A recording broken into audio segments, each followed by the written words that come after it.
Claim করবেন প্রথমে আপনারা এবার আপনার ফাইন্যান্স অ্যাপসে যাবেন, এরপরে আপনারা ওয়ালেটে যাবেন। ওয়ালেটে ক্লিক করার পর আপনাদের এরকম একটা ইন্টারফেস আসবে। ইন্টারফেস আসার পর আপনার সোজা ওভারভিউ সফট ফান্ডিংয়ে চলে যাবেন। ফান্ডিংয়ে যাওয়ার পরে আপনার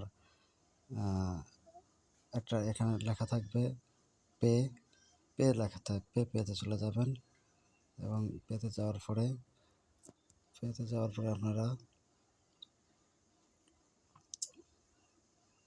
রেড প্যাকেটে যাবেন। আপনারা রেড প্যাকেটে ওকে। রেড প্যাকেটে যাওয়ার পরে আপনাদের এরকম একটা এই যে এখানে আপনারা পেস্ট করে দেবেন। এখানে আপনার কোডগুলো পেস্ট করে দিয়ে আপনারা এখানে ক্লেম লেখা আসবে, ক্লেমে ক্লিক করে দেবেন, বাস হয়ে যাবে। ধন্যবাদ সবাইকে, আশা করি বুঝতে পারছেন।